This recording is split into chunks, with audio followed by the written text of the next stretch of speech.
Pinaglalaroan lang ng Marcos administration ng batas kung ano-ano nang naisip, wala na sa katinuan. Correct. Nag-aaksaya pa tayo ng pera diyan, may budget pa yang ICI na yan. Ang kinakailangan lang ng Blue Ribbon, mag-imbestiga. Badong, natuwa kaya si C sa ginawa ni BBM na ninakaw na rin ang bridge na ginawa nila? Hindi naman po, talaga naman pong siya dapat mag-inaugurate nun dahil siya presidente. Kaya lang, alam po ang kino-question ko sa kanya, bakit wala kang ibang proyekto? 'Di ba? Hindi mo naman proyekto 'yan. Okay lang mag-inaugurate ka tapos sabihin mo na ito po ay dahil kay Duterte. Hmm. Na-topic niyo na sir o narinig niyo na yung issue na tubig, audio? Hindi ko pa po naririnig 'yan kaya hindi ko pa po nata-topic. Ang project ni PBBM ay puro ghost project, 'yan ang legacy niya, kakahiya. Pabida si Pinky Lalakson. Preskon ng preskon, araw-araw nagsasalita sa press. Hindi na lang mag-imbestiga. Kung gusto ng BBM admin na makipagkaisa ang Dutertes, tanong anong pagkakaisahan? Corruption? Dapat managot ang dapat managot. Correct? Read me. Sigurado may rekomendasyon kaso na si Kong Pulong kung dumalo kahit wala silang nakitang problema. Yan pa.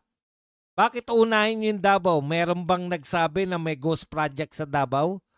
Wala pala eh. Yung ICI babosbad sa 2028, pwede ba yan ipahinto? Lalo na kung walang ngipin na susunod na Pangulo. Ito po ang executive order po, pag nirepeal po yan ng bagong presidente, wala na po yan. Hindi po automatic na mawawala. Nakuha nyo po? Kunwari, si BP Sara, sabihin niya, tanggalin na yan. Parang yung PACC. Executive order yun. Pinawalang bisa na ni BBM pag-upo. Wala na yung PACC Kasi ginawa yung PACC, executive order lang din. May number 1 naman na nagawa si BBM. Tayo ang number 1 sa crime rate sa Asia. Sobra nakapraning si BBM. Inangkin yung project ni Tatay Digong. Di naman po masama yun na siya mag-inaugurate kung sakasakali. Ang problema lang, nakakahiya, di ba? Kasi wala siyang ibang in-inaugurate na kanya.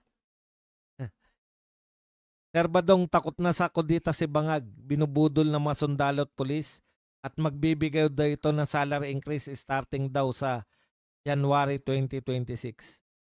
Crazy Lags, truth hurts kaya galit siya kay...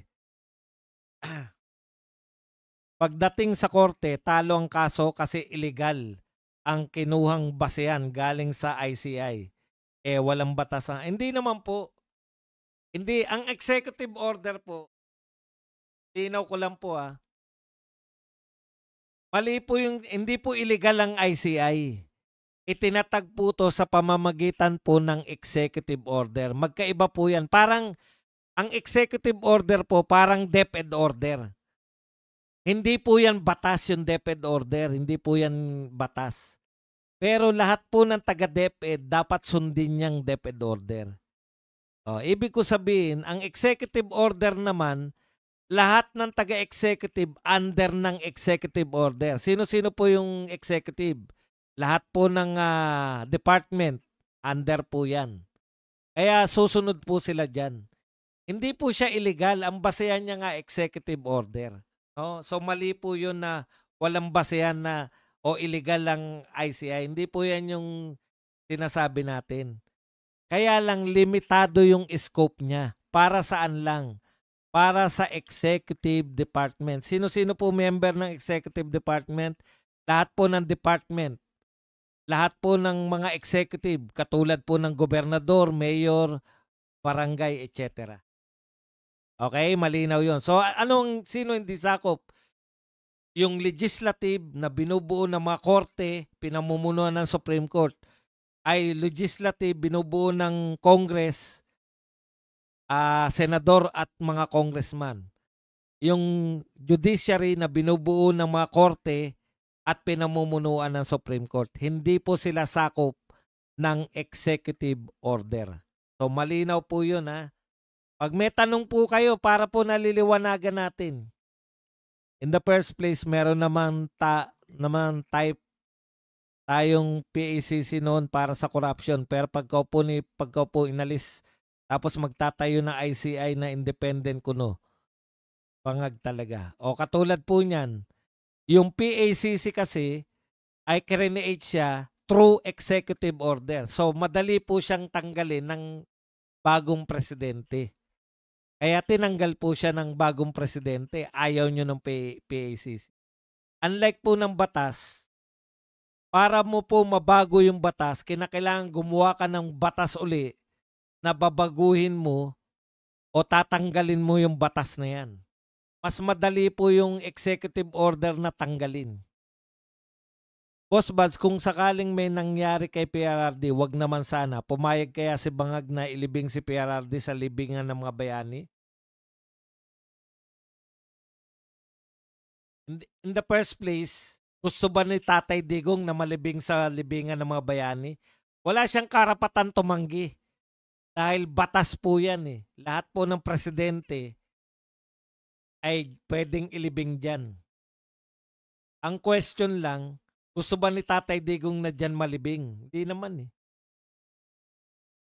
Ano na nangyari sa 67 congressman na kontraktor ni Ping? Naging ghost congressman na din? May pangalan na ba? Wala.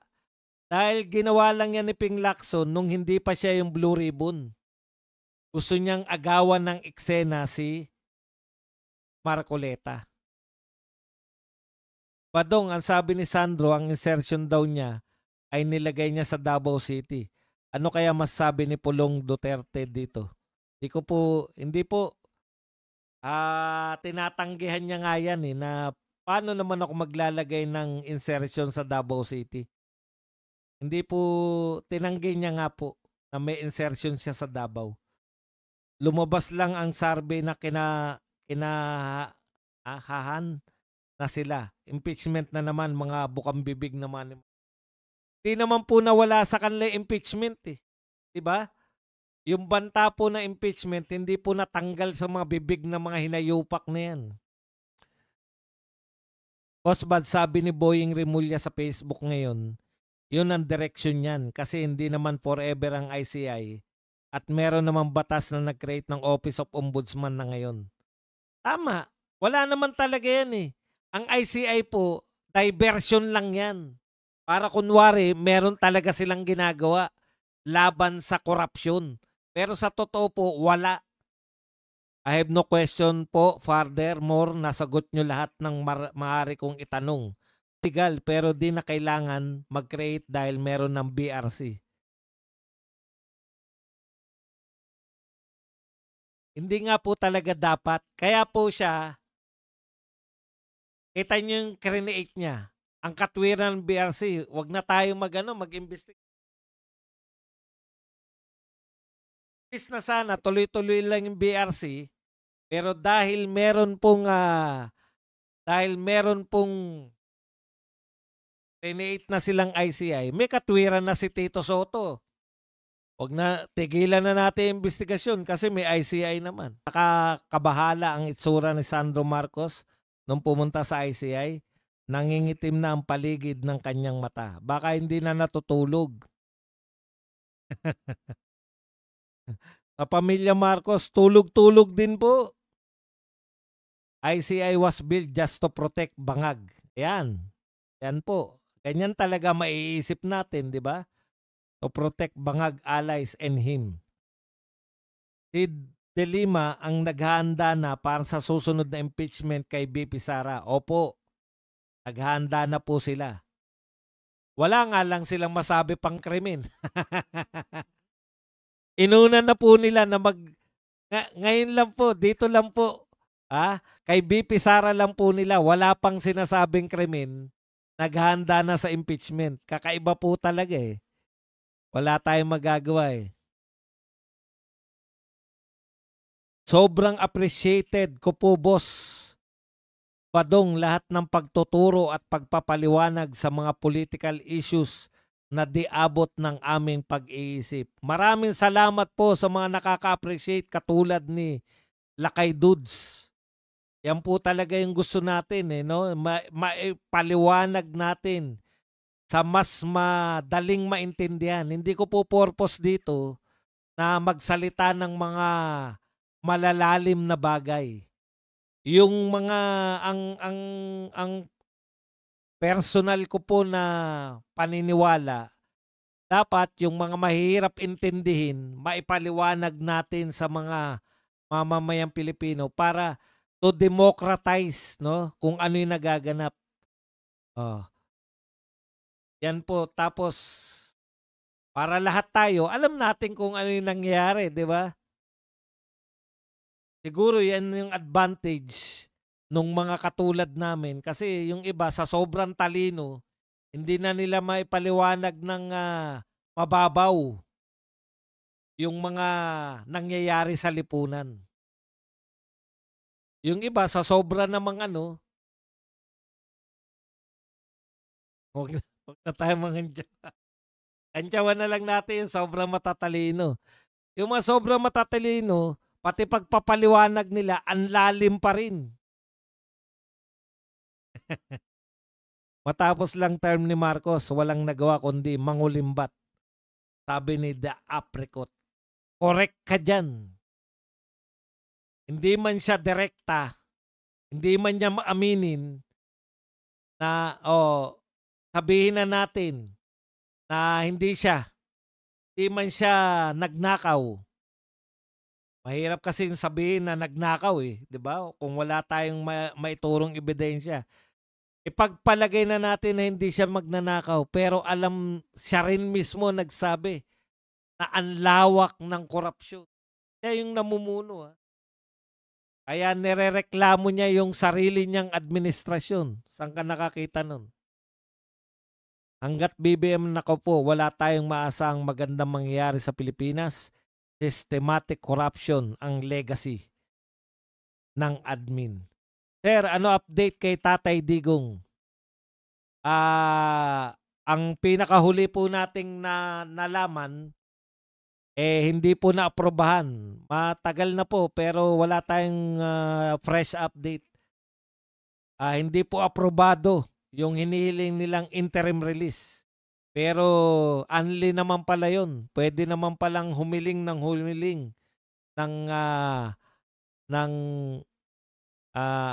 anong tawag doon? Interim release.